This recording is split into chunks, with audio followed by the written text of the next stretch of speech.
नमस्ते दोस्तों, स्वागत है आपका गुप्त भारत पर। आज हम आपको ले चलते हैं एक ऐसा जगह जहाँ समय थम गया है और रहस्य छुप गई हैं। यह है ओडिशा का कोणार्क सूर्य मंदिर। एक ऐसा मंदिर जो सिर्फ सुंदर नहीं बल्कि एक तकनीकी का अद्भुत उदाहरण है। लेकिन इसकी वजह क्या है? क्या ये 12वीं सदी का काम है या कोई छुपी हुई शक्ति? तो तैयार हो जाइए इस रहस्य को खोलने के लिए। अगर आपको रहस्य पसंद आए तो लाइक और चैनल को सब्सक्राइब करना ना भूलिए।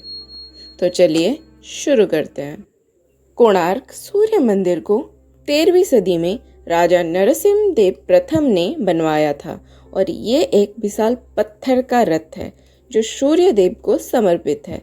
इसमें 26 पहिए हैं और हर पहिए में 8 तीलियां और 7 घोड़े जो समय को दर्शाते हैं। हर घोड़ा एक दिन का एक हिस्सा है। लेकिन यह सिर्फ सुंदरता नहीं, ये एक वास्तुकला का करिश्मा है। लोग कहते हैं कि इसका स्वरूप इतना सटीक है, ये सूर्य की गति को ट्रैक कर सकता है।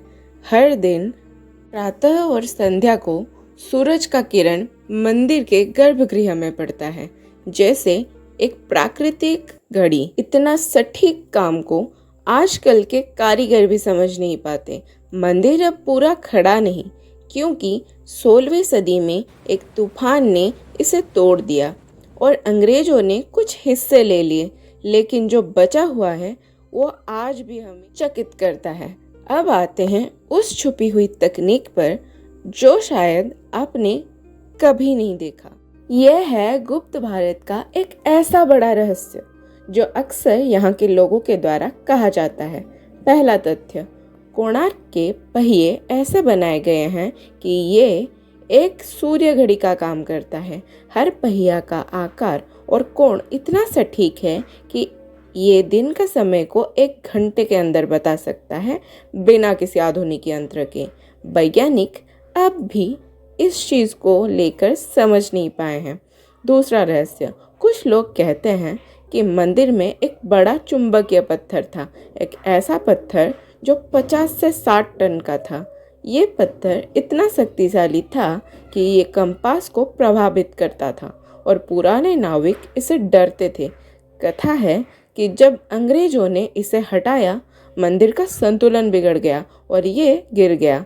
यह तथ्य आज भी शोध में है, लेकिन कोई प्रमाण नहीं मिला। तीसरा और सबसे बड़ा और रोचक तथ्य, कुछ इतिहासकार कहते हैं कि ये खोई हुई मोम तकनीक का उपयोग से बनाया गया, जिसमें मोम को एक मॉडल के आकार में दिखाया जाता है, फिर उस पर कांस्य या पत्थर डाला जाता है। ये तकनीक आज भी छोटे मायनों में कराया जाता है, लेकिन दर्शाता है कि 12वीं सदी के कारीगर कितने आगे थे। चौथा रहस्य, कुछ स्थानीय कथाओं के अनुसार कोणार्क में गुप्त सुरंगें थीं जो समुद्र तट तक जाती थी, जिन्हें सुरक्षा और खजाने के लिए बनाया गया था।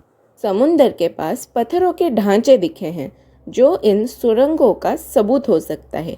क्या वहाँ सच में सुरंग छिपा है? पांचवा रहस्य, एक अनोखी मान्यता है कि मंदिर के भीतर एक विशेष समय पर बांसुरी या घंटियों की आवाज़ सुनाई देती थी जो स्वाभाविक नहीं थी।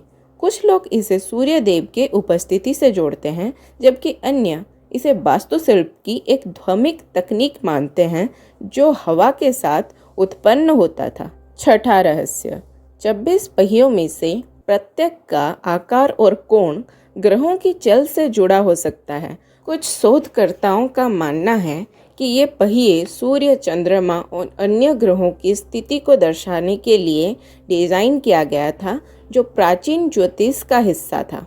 क्या आपको ये रहस्य पसंद आया है? तो मुझे नीचे कमेंट में बताइए। कोणार्क सिर्फ एक मंदिर नहीं, ये भारत की खोज और ज्ञान का प्रतीक है। तो दोस्तों, ये थी कोणार्क सूर्य मंदिर की छुपी तकनीक की कहानी। अगर आपको ये वीडियो पसंद आई तो लाइक करें और चैनल को सब्सक्राइब करें।